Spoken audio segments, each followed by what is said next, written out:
While The Amazing Spider-Man 2 wasn't exactly a financial failure for Sony, it was definitely seen as a disappointment, serving as the lowest-grossing movie in the franchise on one of the highest budgets. What was meant to kickstart a slate of Spider-Man sequels and spin-offs ended up causing some serious creative setbacks at Sony. The studio had decided that branching out with Spider-Man spin-offs was more important than creating the strongest possible standalone movies.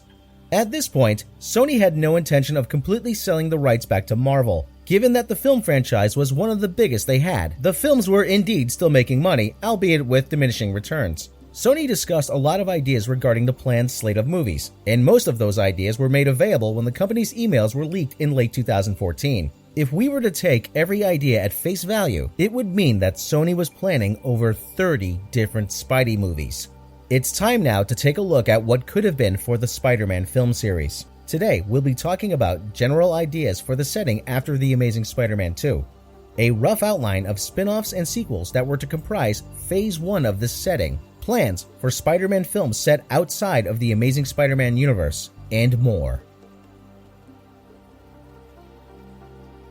One of the biggest concerns that Sony had about the Spider-Man franchise was that the movies that they had made all felt too similar to each other, and that something needed to be done to spice things up. One of the more interesting ideas that Sony had about future movies would be to take the character out of New York for a change and place him in other famous cities, with London, England, and Paris, France frequently coming up as talking points. Beyond a change of scenery was a change of presentation. Aside from the projects in development, such as Sinister Six, future movies were intended to go back to focusing on one or two antagonists, relegate any romantic story arc to the background, and rely less on digital effects. Another interesting detail was how Sony would go about adjusting the image of Spider-Man, as the movies had focused less on Peter Parker being a nerdy outsider and more on him being like everyone else. One absurd proposal would have gone against Stan Lee's vision in order to make the character a bizarre caricature of millennials. The planned sequence featured Spider-Man participating in a Tough Mudder contest while listening to electronic dance music. He would also utilize Snapchat to record his daily accomplishments, all sorted under the hashtag NBD, no big deal. Whether or not this idea was meant for an actual film or an advertisement promoting a movie was not clear, but thankfully, it evidently did not get very far.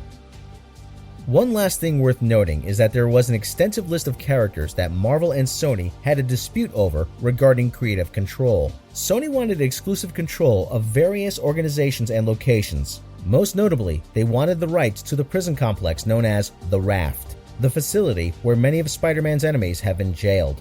The Spider-Woman rights were one of the biggest points of contention. While Sony would retain the rights to the name Spider-Woman, in the event that a female counterpart to the Wallcrawler was introduced, the character could not be Jessica Drew, the first character to assume the identity, without Sony buying the rights, leaving creative control shared between them and Marvel. Sony was also interested in gaining shared access to some of Jessica Drew's enemies.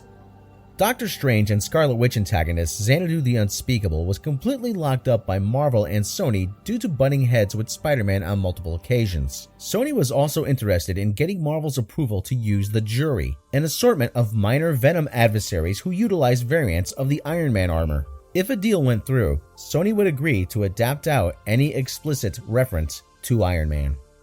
Interestingly enough, the Kingpin was exempt from any restrictions due to his ties with Daredevil, Spider-Man, and the Punisher, making him, for a time, the one character that 20th Century Fox, Sony Pictures, and Marvel Studios could use in regards to their respective properties. Conversely, the rights to the bombastic Bagman, an alias Peter briefly adopted when he lost his costume, were frozen between Sony, Fox, and Marvel due to the makeshift costume requiring the use of a Fantastic Four uniform. Regardless of whatever creative decisions and restrictions that Sony had to deal with, retaining the rights would not be much of an issue, considering that the follow-up for The Amazing Spider-Man 2 would have to begin filming within 3 years and 9 months after the movie was widely released. The resulting film could be distributed 2 years after filming began, meaning the movie could have been released as late as the second week of January 2020. Even then, problems were already surfacing.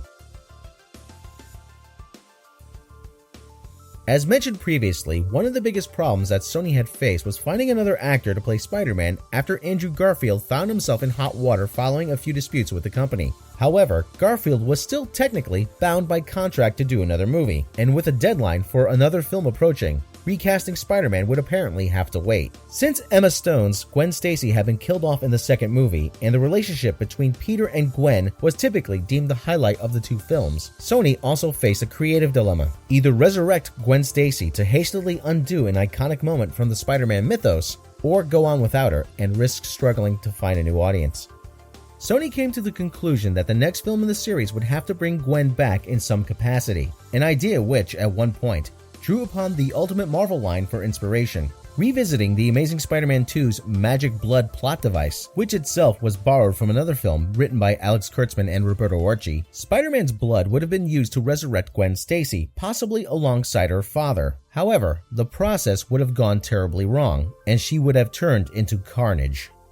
A much saner plan that was considered was to have the third movie partially serve as an interquel set between the first and second movies. This plan was meant to expand upon the Spider-Man universe, build up to a Sinister Six movie, utilize Chris Cooper as Norman Osborn, and bring closure to the Gwen Stacy storyline all in one fell swoop. The movie, tentatively titled The Amazing Spider-Man Kraven, was set late into Peter's high school education, at which point Gwen and Osborn are still alive. Osborn, having learned of Spider-Man's existence, would hire Russian big game hunter Sergei Kravenov to apprehend Spider-Man and bring him to Oscorp. Kraven would ultimately best Spider-Man and bring him to Osborn. He would then use Spider-Man's blood to transform himself into the original Green Goblin, which would, ironically, draw more inspiration from the Ultimate Marvel version. Spider-Man and the Green Goblin would then fight, with Spider-Man victorious. The Green Goblin would retreat and then revert back to Norman Osborn, who would slowly die due to his disease, passing the title over to his son. It's also possible that part of the movie would have been set after The Amazing Spider-Man 2 in order to expand upon the setting.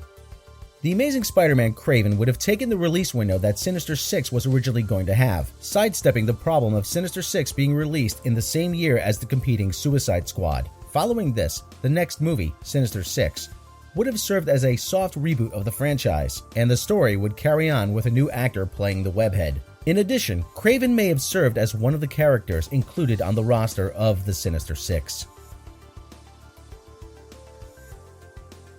Out of all of Sony's planned Spider-Man spin-offs, Sinister Six received the greatest amount of development and was the closest to actually being made. In fact, a sequel to the film was already on the drawing board before Sony had definitively decided on what direction the movie needed to take. Drew Goddard had signed up to write and direct. He had intended to be the showrunner on Marvel's Daredevil until he was given the opportunity to work on a Spider-Man project. The spin-off was meant to work as Sony's answer to the Avengers, given the limited amount of characters and teams at Sony's disposal.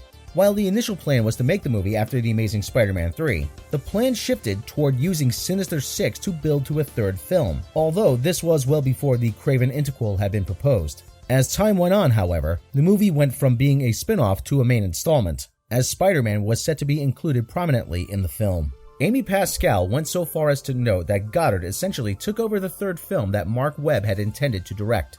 The film originally had a production start date of January 2015, but this was delayed due to the release date being pushed back, along with the decision to hold the game-changing Spidey Summit in that month instead. In spite of The Amazing Spider-Man 2 having a credit sequence teasing that the Sinister Six will be made up of the Green Goblin, Dr. Octopus, the Vulture, Kraven the Hunter, Mysterio, and the Rhino, the actual roster had not been finalized. Aside from those characters, Black Cat, Scorpia, Anna Kravinoff, Venom, Shriek, and Sandman were considered as potential candidates for the team, along with the possibility of Spider-Man himself being a reluctant member, this being akin to what happened in the Ultimate Six miniseries. Internally, Sony came up with a number of suggestions on who could play these roles. This included a few particularly odd choices. Sandman had more choices than any other character, which included Tom Hardy, Danny McBride, Jonah Hill, Seth Rogen, Chris O'Dowd, Michael Pena, Joel Edgerton, Jason Clarke, and Sharlto Copley, with Hardy being the primary contender for the role. Emily Blunt, Kerry Russell, Ruth Wilson, and Rose Byrne were considered for Scorpia. Emilia Clarke, Ruth Wilson, Kerry Russell, Rose Byrne, and Elizabeth Olsen were also considered for the role of Black Cat, along with the facetious suggestion of Jared Leto. For unknown reasons, Felicity Jones, who had played the character in The Amazing Spider-Man 2, would not reprise the role. Sean Penn, Woody Harrelson, and Matt Damon were considered for the role of Dr. Octopus. Colin Firth and Channing Tatum were also looked at for the roles of the Vulture and Venom respectively, with Finn Wittrock being considered as a replacement for Tatum. Other actors that were considered for roles in the movie included Will Smith, Denzel Washington, George Clooney, Daniel Craig, Idris Elba, Jackie Chan, and Bryan Cranston.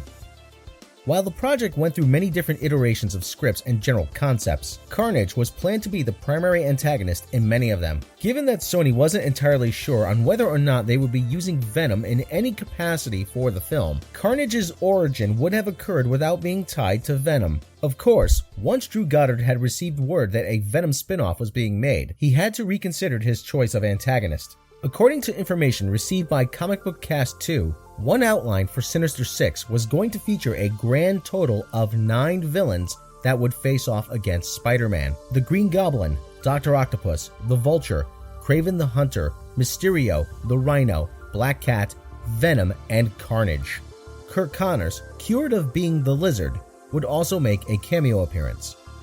The story of that iteration of the film would have begun with Spider-Man chasing after Black Cat, only to be ambushed by the Sinister Six. Spider-Man would then fight the Sinister Six in the depths of the Oscorp labs. Losing the fight, an experimental compound, the symbiote, would bond with him, at which point he would gain the upper hand and make an escape. After the battle, Spider-Man would learn that Oscorp wanted the symbiote to bond with him for their own ends, and that the Sinister Six ultimately aren't evil. This in spite of being led by a man who remorselessly killed Spider-Man's girlfriend out of pure spite, something which, oddly enough, is never mentioned whenever he and the Green Goblin talk. The Sinister Six then meet Spider-Man to get him to get rid of the costume, but he snaps and attacks the team again. It's only after being told that the symbiote looks stupid on him, yes, seriously, that Spider-Man is able to fight it off with the help of sonic waves. Eddie Brock, trying to take pictures of the battle, would end up being infected by the symbiote, becoming Venom. Venom would impersonate Spider-Man until the two fight, an event that the Sinister Six would watch. Spider-Man would use sonic waves to defeat Venom, but a part of the suit would end up infecting Cletus Cassidy, a serial killer on the run, creating Carnage. Venom and Carnage would then team up and try to infect the entire city, which would lead Spider-Man, Black Cat, and the Sinister Six forming an alliance to try and stop the two. New York is quarantined as a final battle begins on a bridge. Curt Connors, who Spider-Man brings along, comes up with a plan to stop the infected symbiotes. At which point, Spider-Man's alliance leads Venom and Carnage to the Oscorp Tower, where they activate a device to stop the epidemic. With the common threat now defeated, Spider-Man would have to contend with the Sinister Six by using an inhibitor device. A few days later, the Sinister Six would break out of prison again to wage war on Oscorp, at which point the movie would end. Obviously, this plan would have quickly gone over budget and was much too ambitious for a single film, so it was abandoned. The other plan was comparatively smaller in scope, with a maximum budget of $175 million. The movie featured a team of Spider-Man, Black Cat, Dr. Octopus, Sandman, the Vulture, and Mysterio, along with a premise similar to The Dirty Dozen. 5 of Spider-Man's enemies would blackmail the hero into getting involved with a legally questionable operation that would ultimately save the world, or something to that effect. A large portion of the narrative would have focused on Dr. Octopus, involving the character's transformation from a well-intentioned anti-hero to a full-fledged villain due to the death of his wife, something Sony's senior vice president Rachel O'Connor compared to the character of Michael Corleone in the film The Godfather. Having recently dealt with the death of Gwen Stacy, Spider-Man was initially to sympathize with Doc Ock. As a foil to the story arc of Dr. Octopus, the movie was rumored to end with one of the villainous characters, presumably Black Cat, finding redemption. Sandman was meant to be the comic relief of the movie, and would become a giant sand monster in the film's final act. In an email that Drew Goddard wrote to raise enthusiasm on the project, knowing that it would be facing competition shortly after its planned release date, the following was addressed to the executives, quote, "He's gonna storm through London at the end like God-fucking-Zilla. That is not purple prose. He's going to be as tall as a skyscraper in the third act of the movie. What does Doctor Strange have? Magic tricks? Fuck you, magic tricks. We've got a skyscraper Tom Hardy knocking down buildings." End quote. While the plot of this version of the movie was not clear, elements that would have been included were the opening of Pandora's box, space-time continuum rifts, action set pieces taking place in London and Paris, and the cinematic debut of the Savage Land. While Sony contacted Fox to negotiate the rights for the Savage Land setting, since it had been presumed to be part of the package for the X-Men film license, it was later discovered that Marvel Studios had access to the setting, meaning that Sony would have to either ask for permission to borrow the setting, or they would need to improvise. Producer Matt Tolmach also suggested that the symbiote should be introduced in the film. Tolmach was also the one to come up with the idea of the villains hazing Spider-Man out of wearing it in order to set up the Venom movie. Since the Venom movie had resumed development and was planned to have Carnage as an antagonist, Goddard suggested that Gog, a giant alien monster, serve as the primary threat the Sinister Six had to face. Further details on the plans for the movie were to be discussed at the Spider Summit, although the movie itself has since been cancelled.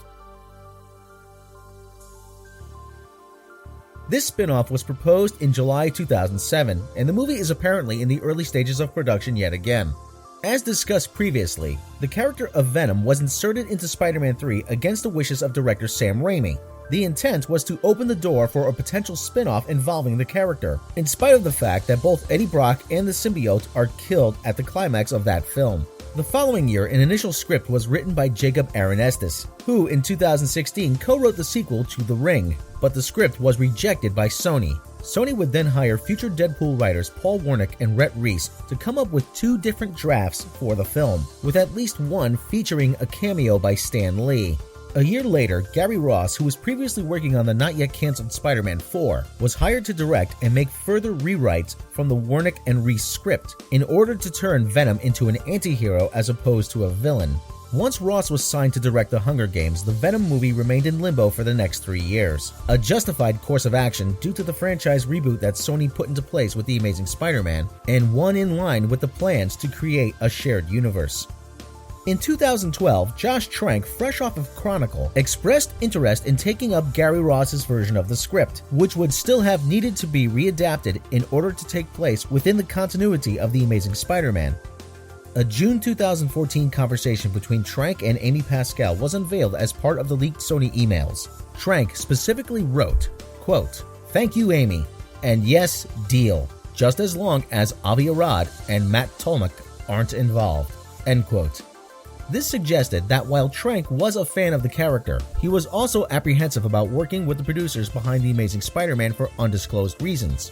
At the time, Trank was busy directing Fantastic Four with the intent to potentially come back to Sony with the plan to work on Venom when the time came to introduce the character. And then, well, let's just say that we at Midnight's Edge all know what happened after that. From there, plans continued to change as the film was given the tentative title of Venom Carnage, pitting the title antihero against the subtitled villain. Then statements came out suggesting that this project was being dropped entirely in favor of including both characters in Sinister Six. More on that in a moment. But following the Marvel Studios Sony Pictures deal, Venom was placed on the chopping block yet again. It has been rumored that Marvel Studios will have plans for the character in movies made after Avengers Infinity War. Whether or not this includes the creation of a standalone film starring the character is unclear, but it appears as though Avi Arad does not have any intention of waiting, as he and Matt Tolmach had plans to work on a Venom movie independent of both the Marvel Cinematic Universe and the setting provided by The Amazing Spider-Man. The project apparently looks to sever Venom's ties to Spider-Man entirely in favor of an alternate take on the character, written by Edge of Tomorrow scribe Dante Harper. It remains to be seen if the film will go anywhere this time around. Given the absence of any mention of the project at Sony's recent CinemaCon presentation, it can be presumed that a Venom movie isn't a high priority for the company.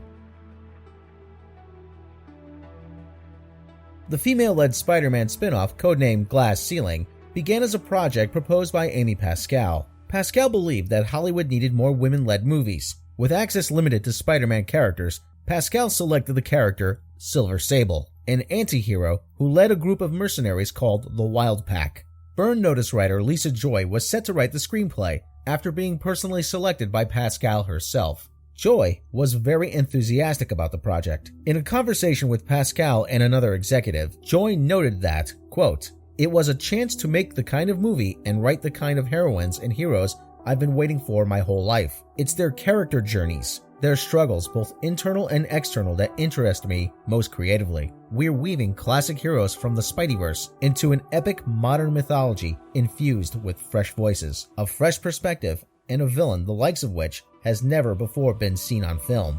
End quote. Rose Byrne, who was in consideration for a role in Sinister Six, was Joy's top pick to play the character. Though described as a female-led spin-off, the Wild Pack itself had a diverse roster. The team included 4 women, Silver Sable, Black Cat, Stunner, and Lightbright, and 3 men, Overdrive, Raul Quintino, and Spider-Man. The plot would have served as a continuation of the narrative started in Sinister Six. Dr. Octopus, working alongside Mr. Negative, would harness the power of the space-time rifts that were opened previously. Spider-Man and Silvermane, Silver Sable's father, would try to stop Mr. Negative and Doc Ock, but ultimately would be trapped in alternate dimensions. Silver Sable and her Wild Bunch would have to lead a rescue operation to save her father, his team of mercenaries, and Spider-Man. Interestingly, Lisa Joy came up with an idea that would be integrated into Marvel Comics proper, even if the film would never see the light of day. During the Wild Bunch's fight with Mr. Negative, the heroes would be losing badly until Spider-Woman entered the battle through one of the temporal rifts. It would then be revealed that this Spider-Woman was actually an alternate version of Gwen Stacy, who had gained powers instead of Peter Parker. Emma Stone was intended to reprise her role as the alternate version of the character, but she would return to her own reality after Dr. Octopus was defeated. Given Amy Pascal's passion for the development of female-led blockbusters, this project would inadvertently end up serving as a prelude to the now infamous Ghostbusters reboot. Interestingly, Pascal courted Paul Feig to direct the movie, and Feig would pass on it in favor of directing Ghostbusters. Marvel wasn't sold on the idea, or rather, it appears as though a certain Marvel executive held a veto over the concept of a female-led superhero movie. While the project isn't referred to by name in an August 7, 2014 email, it seems likely that Marvel Entertainment CEO Ike Perlmutter was the biggest opponent of the movie. Perlmutter claimed that the reason Supergirl, Catwoman, and Elektra all flopped was that they were female-led superhero movies, instead of flopping because they were themselves poor films, a statement he caught flack for when the emails went public. This would not be surprising behavior for the executive. It has been strongly suggested that Perlmutter was the reason that a Black Widow movie has not been made, and why Black Widow and other female characters are absent in MCU-related merchandise. Furthermore, it recently came to light that Perlmutter mandated that Iron Man 3's villain could not be a woman for the purpose of selling toys. He was also said to have been opposed to the rumored concept of a female-led spin-off, which would easily become the most infamous of Sony's plans. On November 11, 2014, Days Gonzalez of Latino Review correctly claimed that Sony was struggling with their plans for future Spider-Man movies. The studio was looking at nearly every project imaginable. However, Days also reported a rumor that one of the ideas that Sony was considering going forward with was a prequel to the original Amazing Spider-Man, a film that would expand upon the story of Peter's parents by featuring Aunt May Parker acting as a spy against Oscorp long before the events of the first movie. Sony publicly debunked the rumor, saying it had no validity whatsoever, but it still persisted to the point where it reached Sally Field, the actress who portrayed Aunt May, who was rather dismissive of the concept herself. In spite of the spread of the rumor, there were no actual plans in place to make a movie starring May Parker, at least as far as the leaked Sony emails are concerned. It's possible that the idea may have been briefly discussed through means that weren't part of the massive data leak, but like the infamous Tough Mudder Spidey idea we mentioned earlier, this idea didn't get very far. Even then, many emails from Amy Pascal, who was a huge proponent of a female-led Spider-Man spin-off, stated that the overall story arc of the films needed to move away from using Aunt May as a crucial character, which was in order to place a greater emphasis on Peter's story, which seemed to be something of a consensus among Sony's creative team. This rumor was most clearly debunked in a private conversation in the leaked Sony emails, in which Juan Capde, the creative advertising director of the company's Screen Gems division, described it as a ridiculous rumor. The same email leads right into the next point of discussion: Sony's answer to Marvel's phases in their Spider-Man cinematic universe. Capde proposed that in order to restore confidence in the Spider-Man cinematic universe that they were developing, they needed to come up with a plan that was similar to Marvel's ambitious Phase 3 announcement, which itself was a response to Warner Bros. Announcing an extensive slate of DC movies. The plan would have involved 6 films released between 2016 and 2019.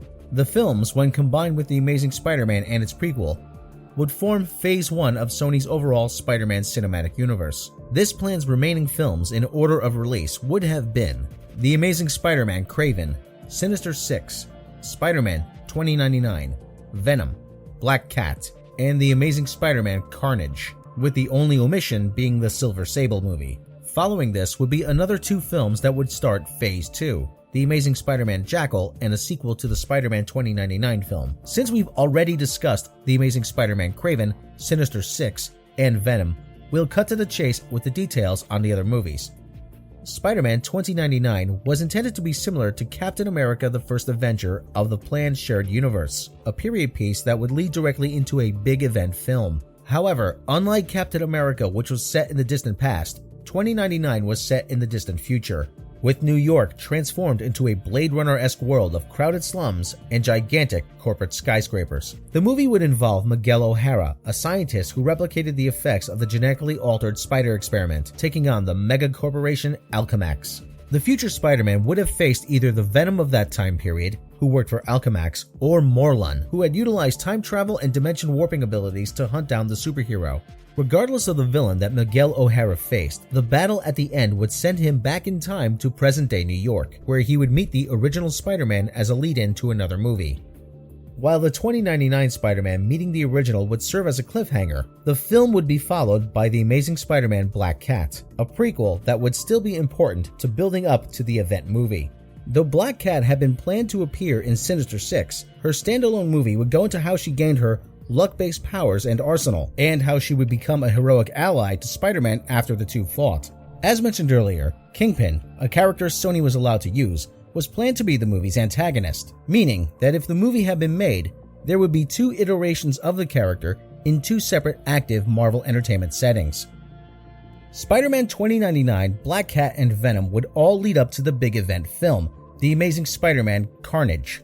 In this plan, the Venom movie would not have featured Carnage as the primary antagonist. It would instead pit Spider-Man against Venom, who would be the only villain in the movie. Cletus Kasady would still have been featured in a small role, but would primarily be a tease for the Carnage movie, who at that point would have been transformed into the titular supervillain. Carnage would prove to be so powerful that it would take an alliance of 2 Spider-Men, Venom, Black Cat, and quite possibly a few members of the Sinister Six to take him down. In other words, the movie would have been a loose adaptation of the rather infamous Maximum Carnage crossover event. Capday proposed that the movie would be a quote-unquote hard PG-13, and that it could have an unrated extended cut for home video that would amp up the violence to suit the title villain.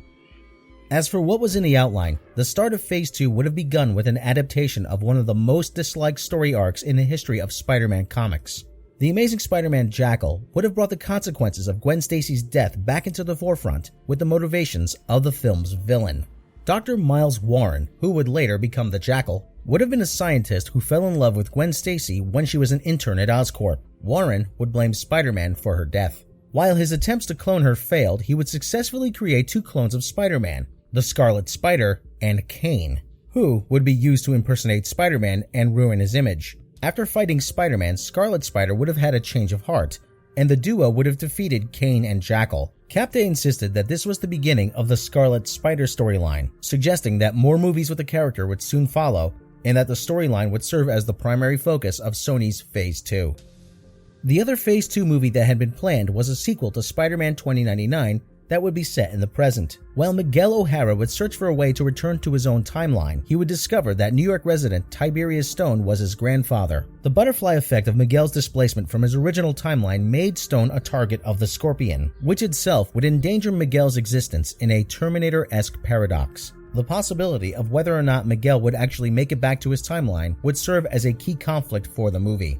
Juan Capday claimed to have, quote, plenty more where this came from, end quote, when it came to his outline. Yet a plan of this size would have been an enormous undertaking in and of itself. Releasing 8 films in the same setting over the course of 5 years is possible under the right circumstances and creative vision, as proven by the Marvel Cinematic Universe. But the matter remained that Sony was, and in a sense still is, a company struggling with its finances. While Warner Brothers and 20th Century Fox could continue to finance several superhero movies for the foreseeable future, Sony was in a much tougher position. The Amazing Spider-Man 2 had underperformed to their expectations, and the profits on that movie's merchandise were directed towards Disney as a part of a licensing deal. Sony had to put other ideas into consideration in the event that the Spider-Man franchise couldn't quite stand on its own, or that another reboot would be deemed necessary. Before Sony had sealed the deal with Marvel, there was a brief discussion on October 22nd where Sony looked toward Fox Marvel properties for potential crossovers. Sony had appealed to Fox previously by including an unrelated scene from X-Men Days of Future Past in the closing credits of The Amazing Spider-Man 2. The crossovers would combine either Spider-Man with Fantastic Four or Spider-Man and X-Men. A Fantastic Four crossover was considered to be easier by Sony due to a greater amount of history between Spider-Man and Marvel's first family. The then recent Spider-Man and X-Men miniseries was looked to as a source for inspiration if Fox agreed to help out with their more popular superhero property. Given that Sony knew about Fox's own plans to make an X-Men Fantastic Four movie, there were also some early plans to unite Spider-Man, Fantastic Four, and X-Men together.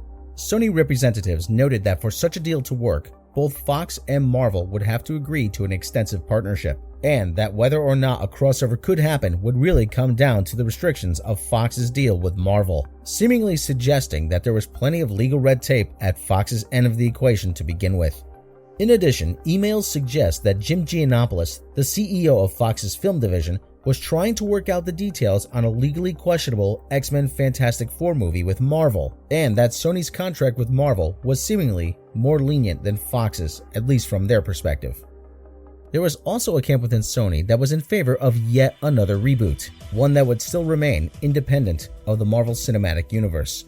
Studio 8 leader Jeff Robinoff suggested that Sony drop the shared universe format that they had tried to implement with The Amazing Spider-Man 2. Instead, they would focus on a series of character-driven narratives not necessarily tied to a strict continuity, similar to what had been done with the James Bond franchise over the course of several decades. One idea in question was to start with an established adult version of Spider-Man, as Robinoff had noted that younger fans still related to the character even as an adult. At least one source suggested that Kraven's Last Hunt was being considered as a good story to use as a basis for this kind of film series. Sony execs were at their most desperate on November 18th, less than a week before the company was hacked. Plans were in place to run 2 alternating trilogies of Spider-Man films based on 2 separate long-form story arcs. Among the options listed for these trilogies were The Death of Spider-Man, based on the Ultimate Marvel storyline introducing Miles Morales as the successor to Spider-Man, Superior Spider-Man, a storyline where Dr. Octopus swaps minds with Peter Parker and becomes an unconventional anti-hero, The Clone Saga, which would have picked up where the proposed Amazing Spider-Man Jackal movie left off, and a series of Venom and Carnage movies that would have brought a greater number of symbiote characters into the mix, in addition to borrowing elements from the Ultimate Marvel line. In addition to the Venom Carnage movies, another Venom movie produced by Matt Tolmach was planned. Agent Venom was also fleetingly discussed as a potential spin-off. Tolmach was also slated to produce a sequel to Sinister Six if the movie did well enough to ensure a sequel, along with directing potential follow-ups after that. Furthermore, Sony expressed interest in letting Sam Raimi direct a trilogy of films based entirely around the Silver Age Spider-Man, if he agreed to come back to the franchise. Sony's ultimate goal was to split the franchise into multiple film series, 2 separate trilogies, a handful of side movies, and a continuation of the Sinister Six franchise. It goes without saying that neither this plan nor any of the aforementioned plans came to fruition. The Sony hack played a large role in changing the overall nature of the conversation about what to do with the franchise. To recap, between the release of The Amazing Spider-Man 2 and the Sony hack, Sony's proposed plans for the Spider-Man franchise contain a mix of the following films: 2 numbered sequels to the main series, 5 unnumbered sequels introducing Kraven, Black Cat, Venom, Carnage, and Jackal, a Sinister Six movie with a sequel and a female-led spin-off, a standalone Venom film and a potential Agent Venom spin-off, a Spider-Man 2099 movie and a sequel, as many as 3 legally unlikely crossovers with 20th Century Fox's Marvel licensed characters, and potentially 4 trilogies based on The Death of Spider-Man, The Clone Saga, Superior Spider-Man, and the rivalry between Venom and Carnage, all with a completely unrelated reboot, an animated film, and yet another Sam Raimi trilogy set in its own continuity. If every proposed film were treated as its own project, then that would mean Sony had 36 different movies in various stages of planning. That's presuming that more ideas weren't discussed between the Sony hack and the actualization of the deal with Marvel Studios. As mentioned in the previous video, this also included the possibility of Spider-Man appearing in Captain America Civil War in exchange for getting a Captain America cameo in Sinister Six. The sheer scope of these plans, which included further expansion into more sequels and spin-offs that would dilute the brand, and the oversaturation of Spider-Man movies, would likely have hindered Sony's ability to work on the development of newer film franchises. It also would likely cause a significant amount of fatigue in regards to the character, which would likely have led to lower returns and less resources to make new movies. Even if the Sony hack had not actually occurred, it is very likely the company would still have worked something out with Marvel Studios in order to win back the trust with audiences and to come up with a clearer and more financially viable plan. While Sony's decision to go for another reboot ultimately did happen, it occurred within the MCU with SpiderMan Homecoming, and their plans to make movies set outside of a shared universe were followed up on with the animated Spider-Man movie. Sony has contributed some ideas towards the Marvel Cinematic Universe take on Spider-Man that seem to be constructive in nature. Sony representatives were huge proponents of casting Tom Holland as Spider-Man after many auditions, while Kevin Feige wanted Charlie Plummer, the other finalist in the role. Directors Joe and Anthony Russo agreed with Sony, and Feige signed Tom Holland into the role and at least 4 other appearances in the Marvel Cinematic Universe. Even Sony's initial indecision on whether or not to include Spider-Man in Captain America Civil War led the writers to expand upon the role given to T'Challa, aka the Black Panther, in the event that the deal did not pass. T'Challa was intended to serve as a diplomat initially, and was not intended to become the Black Panther until his solo movie, but the expansion of his role led to some of the more memorable action sequences in the film, along with a crucial subplot involving the Winter Soldier. Furthermore, the rumor regarding Sony's interest in co-producing films with Marvel Studios based on 2 mystery properties presents an interesting opportunity. It could potentially open the door to the development of even more franchises in the already extensive setting, and a greater amount of MCU films released every year. While Spider-Man only appeared for roughly 20 minutes of Captain America Civil War, his participation in the airport battle was widely considered to be one of the best parts of the film. Civil War is technically the highest grossing movie to feature Spider-Man to date, and with the praise given to Tom Holland's performance, it is likely that the Marvel Studios produced standalone films will perform on par with the Sam Raimi movies, if not even better. As mentioned in the previous video, Homecoming is meant to go back to Spider-Man's roots.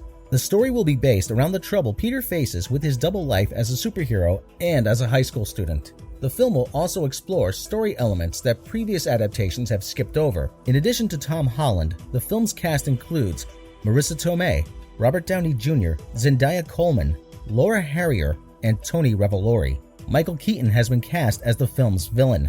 While many suspect that he could be playing the Vulture, the character most strongly rumored for the film, others suspect that he could be playing Norman Osborn. This based on a report from Variety's Justin Kroll that Keaton has been tested with actors who are near Holland's age.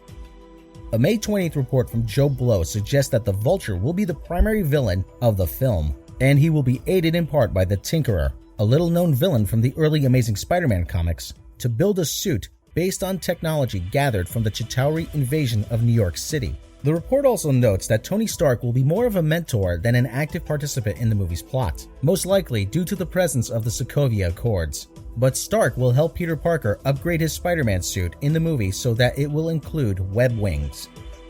Beyond the MCU, however, plans at Sony are very limited when taking the 30-plus movies that they had planned into consideration. Since development on the Venom movie has apparently stalled, all of Sony's remaining focus seems to be set towards the animated Spider-Man movie. While little is known about the movie aside from the fact that Philip Lord and Christopher Miller are writing and directing it, a recent scoop from Heroic Hollywood suggests that the film will revolve around Miles Morales, the second Spider-Man from the Ultimate Marvel setting.